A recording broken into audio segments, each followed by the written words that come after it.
everyone, and welcome to the 9th annual Adobe DITAWORLD conference. I'm thrilled to be presenting the day one keynote here today, following up on Vivek's session that just wrapped up.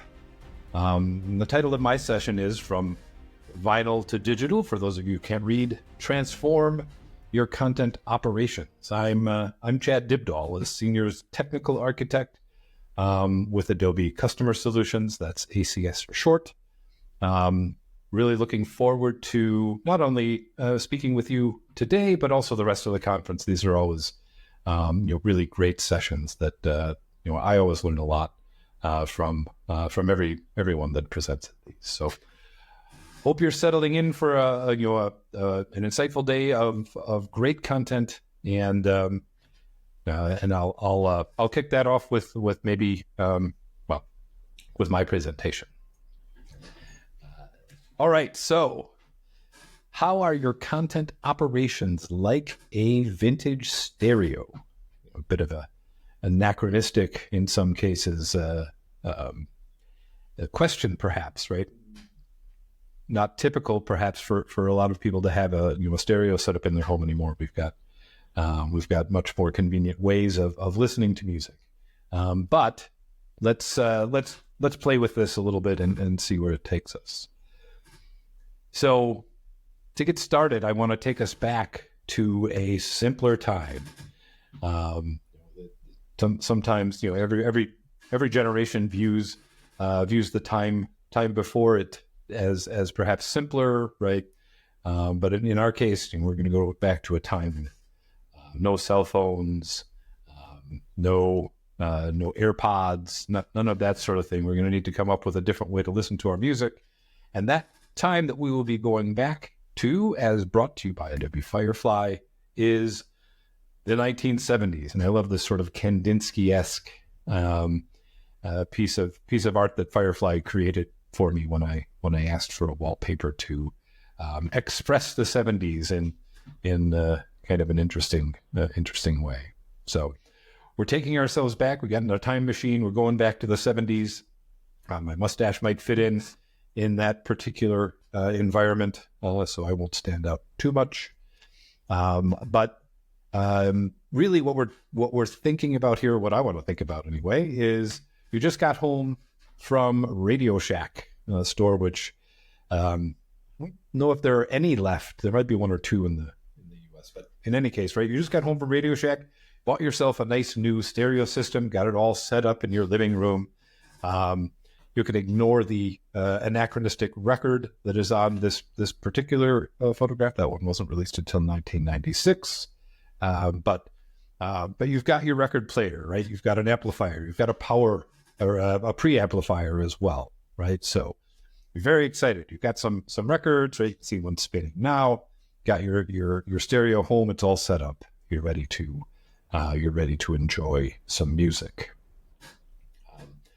But you have choices, right? Initially, assuming you picked up the record player, right? We've got our phono source, right? And if we're going to draw out the analogy here, I might think of that as people have been trying to kill the vinyl record for a long time. Well, let's think of phono as perhaps a PDF. Somebody's been trying to kill those for a long time too. Doesn't necessarily, PDF's not really a source, but I'm sticking with the joke. And then, you've got other sources that, you can get the radio sources, FM, AM, I don't know what those are. FM it sounds like Frame Maker, right? That sounds a little, okay, that'll kill that joke. We've also got, AM, right? Maybe that's your RoboHelp, and then aux might be, some type of markdown that you've got, right? So you've got choices in terms of the source material you're going to listen to. So you're happily sitting at home listening to some records, maybe turning on the radio and listening to things that way. So that's where we're starting from. That's sort of our base level. But then one weekend, one of your neighbors decides, well, they're going to have a yard sale. This is, again, courtesy of Adobe Firefly, kind of a fun little image. I'm not sure what some of these things actually are, but it's representative of the yard sale that your neighbor is having, at which you have purchased a stack of 8-track tapes, right? So these are very unpopular these days, right? Although the Styx one here I would like to have in my collection. It's pretty amusing. But you buy a stack of 8-track tapes from your neighbors. Well, that sounds like a new source, doesn't it? And we've gotten that through acquisition, and stop me if this is sounding familiar.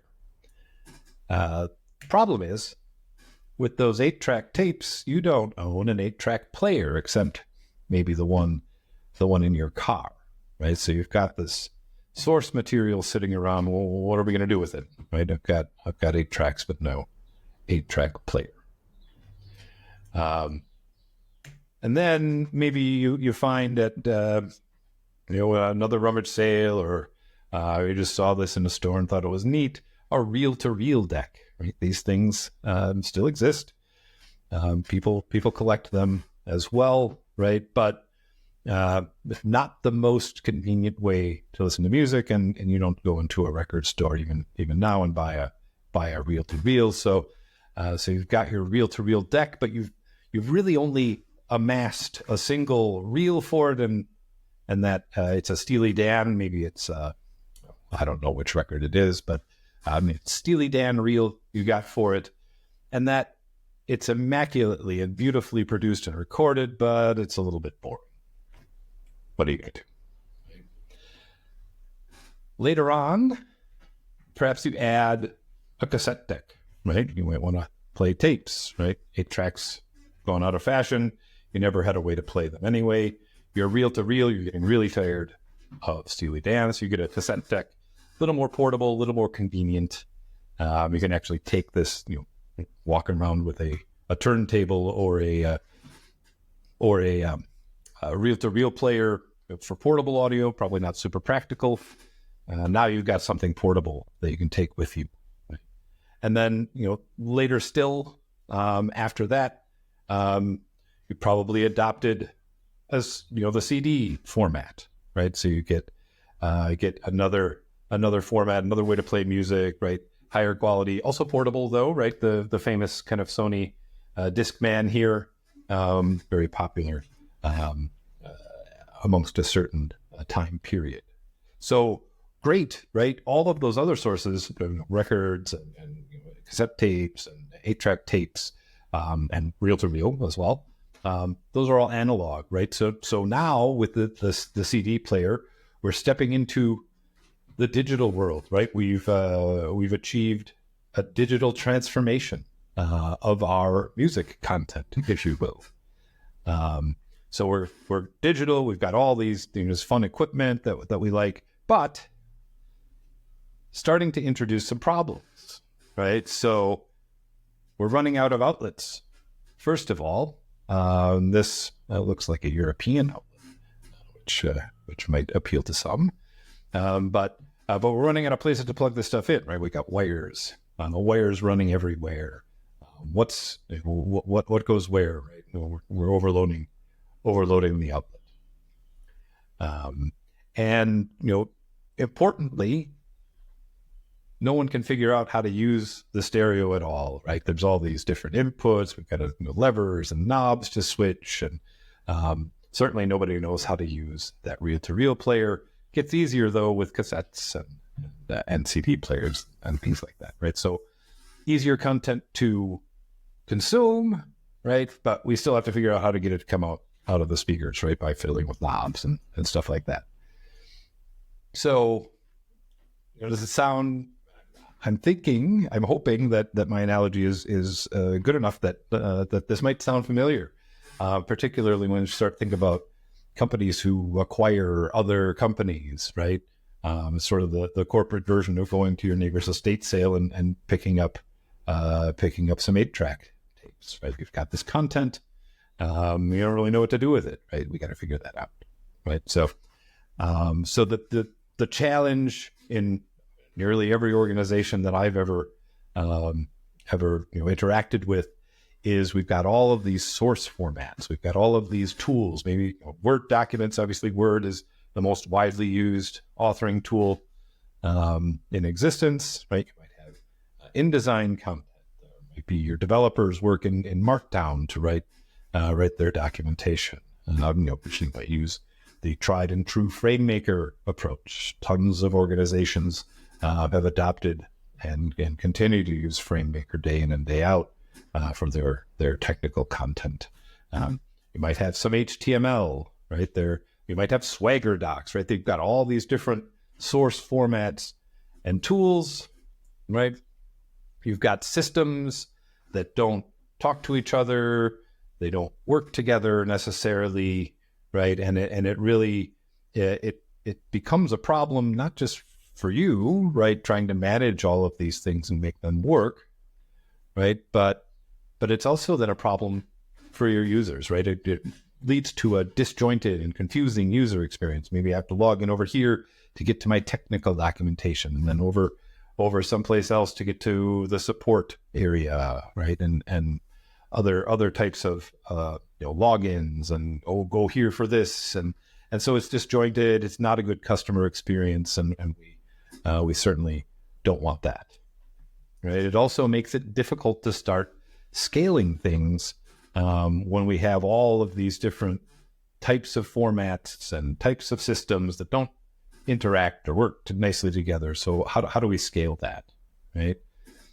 And the term you hear, and you'll probably hear this over the course of the next few days here during DITAWorld, is that it is time for a digital transformation. So we've got this cocoon turning into a beautiful digital butterfly, right? So in the audio world, right, it might look like this, right? You might ask your smart speaker at home to play some music, and you're happy with that, right?